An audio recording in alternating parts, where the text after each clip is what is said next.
Assalomu alaykum hurmatli talabalar. Biz sizlar bilan apoptozda signallarni o'tdik va CD31 haqida gaplashdik. CD31 shu fagositozdan qochishga yordam berish haqida gapirdik. Bugun esa sizlar bilan asosiy signal, apoptozda asosiy signalni, ya'ni CD47 haqida gaplashamiz. CD31 bizda yopishishni bartaraf qilsa, CD47 haqiqiy apoptozdan qochishga yordam beradi. Asosiy signal ya'ni. Nimani sharhlayotgan paytimda har doimgidek sizlar animatsiyaga e'tibor berib turinglar, tekstga e'tibor bermanglar. Shunda animatsiyaga qarab sizlar tushunib olasizlar nima haqida gap ketayotganini. Don't eat me signali va uning buzilishi haqida. Sog'lom hujayra yuzasida CD47 bo'ladi. Ya'ni CD47 oqsili sog'lom hujayra yuzasida hammasida bo'ladi. Va u fagositozdagi signal regulator protein alfa bilan CRP alfa bilan bog'lanadi. Normada bog'lanadi. Mana animatsiyada chiqyapti CRP alfa va bog'langan holat chiqdi. CD47 bilan CRP alfani bog'langan holat chiqdi. Va meni yema degan signal bo'ladi ana shunda. Ikkalasi bog'langan paytda meni yema degan signalni qabul qiladi fagositoz. Don't eat me bo'lib chiqdi bizda. Va apoptoz boshlanganda bu signal bekor qilinishi kerak. Mana shu signal bo'lmasagina fagosit apoptoz kelayotgan yoki hujayrani yeydi. Mana shu signal bo'lmasligi kerak. Endi bu qanday amalga oshadi? Apoptotik hujayrada biz o'tdik, hujayra yuzasida fosfatidil serin ko'payadi. Mana PS qilib belgilangan.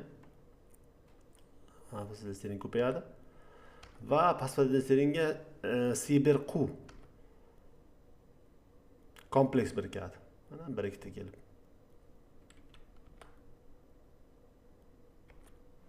Va kalretikulin degan modda bor. Kalretikulin oqsil bor, hujayra ichida ham bo'ladi, hujayra tashqarisida ham bo'ladi. Hujayra ichidagi kalretikulin apoptotik tanachalarda tashqariga chiqadi. Ichkarida turgani ko'rinyapti va tashqariga chiqdi kalretikulin.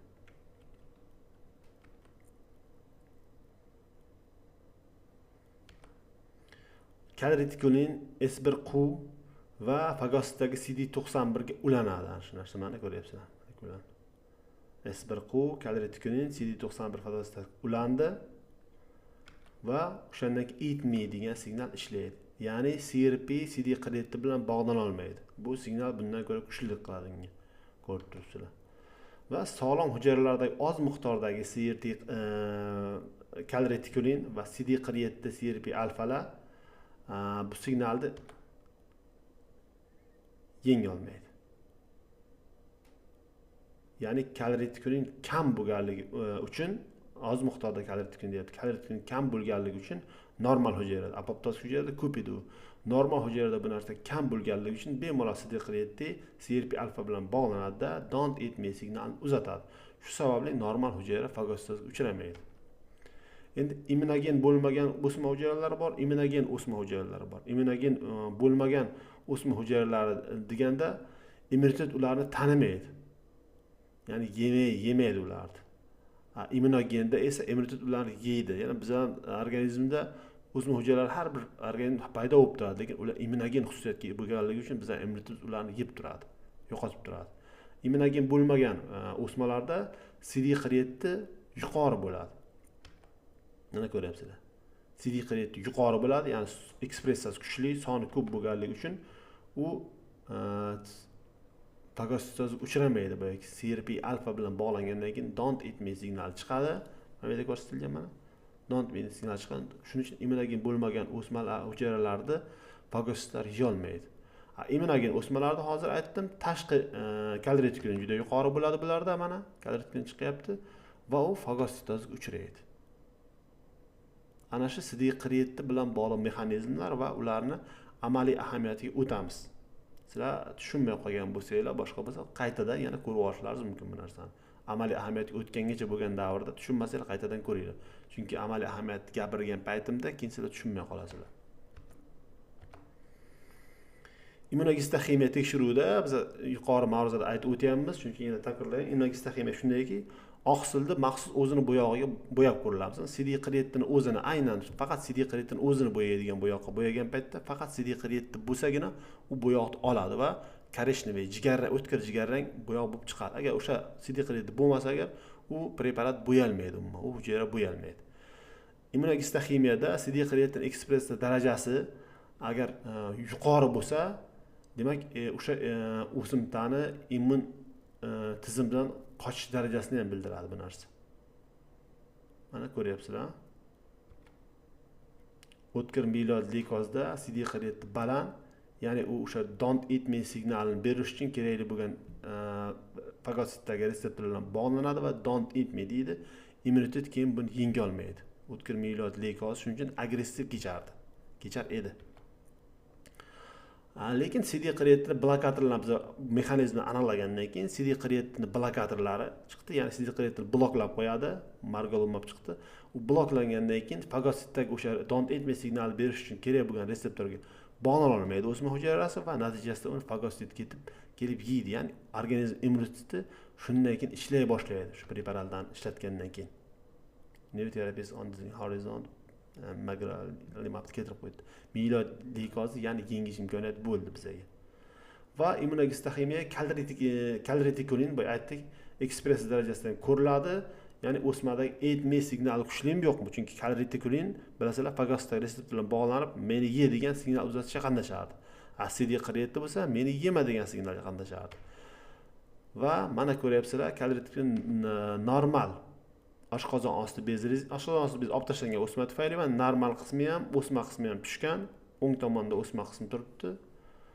Chap tomonda normal qismi turibdi. Mana Langerhans orolchalari, vatsinuslar, doktuslar. Bo'yalgan paytda normal hujayralar kalretikinni olyapti. Ya'ni bular apoptozga uchrab yangilanib turadi. O'sma hujayrasi bo'lsa, mana kalretikinni olmaydi, absent yozib qo'yibdi, olmagan. Ya'ni bular noimmunogen bo'lgan. Shu tufayli immunitetni yenga olmaydi. Endi ICD bor, immunogenic cell disease, immunogen hujayra o'limi. Uni induktorlari, ya'ni o'sha kalretikinni tashqariga chiqarib beradigan. Ichkaridagi kalretikin tashqari yuzasiga chiqarib bergandan keyin uni fagositdan beradi. Shuni dorilar bor. Bizda ximioterapiyada ishlatiladi. Doxorubicin misol uchun bitta misoli. Ana shu narsa kalretikinni hujayraga chiqishini oshiradi va shu bilan birga immunitet o'smalarni tanib oladi va kelib keyin ularni fagositoz qiladi. Doxorubicin ishlatiladi bizda, qizil dori deb biladi ko'pincha kasallar. Va yana bitta xususiyat bor ekanki, kalretikinga biz bo'yagan paytimizda bo'yoqni chiqishi agar hujayraning ichida bo'lsa, yadro sitoplazmada bo'lsa, bu bilan biz yaxshi ekan, bu immunogen ekan degan xulosa bera olmayganmiz. Faqat hujayraning yuzasida, membranada bo'lsagina bu immunogen ekan, bu fagositoz uchraydi degan xulosani bera olamiz. Mana ko'rib turibsizlar, o'ng tomonda membranada berilgan, membrana bo'yalgan, demak buni immunitet yenga oladi, bu o'smani prognozi yaxshiroq bo'ladi. Bu tomonda membrana emas, ichkari qism bo'yalgan. Ya'ni sitoplazmada bo'lsa, bu prognoz yomonligini ko'rsatadi va CD kreatin haqida o'sha yerda yuqorida ozgina gapirib ketdik. Agar CD kreatin past bo'lsa, ya'ni don't eat me, meni yema degan signalni bera oladigan oqsillar o'smada past bo'lsa, bu yaxshi prognoz bo'ladi. Chunki o'sha signalni bera olmaydi. Agar lekin CD kreatin meni yemagin degan signal agar yuqori bo'lsa, buni ya'ni yeya olmaydi fagositlar va o'smani prognozi ketishi yomonroq bo'ladi. Xullas kalom, kalretikin yuqori bo'lsa, undan tashqari PD1, PDL1 degan immunoterapiya ishlatiladi bizga, shunaqa reseptlar kelib, o'shada ham samarali bo'lar ekan agar hujayra yuzasida yuqori bo'lsa, immunoterapiyaga sezgir bo'lar ekan. Immunoterapiya bilan biz bu o'smani yenga olar ekanmiz. Va shu bilan sog' bo'linglar, salomat bo'linglar. Bu bizlarga CD kreatin haqidagi asosiy signal mexanizmi haqidagi ma'lumot edi.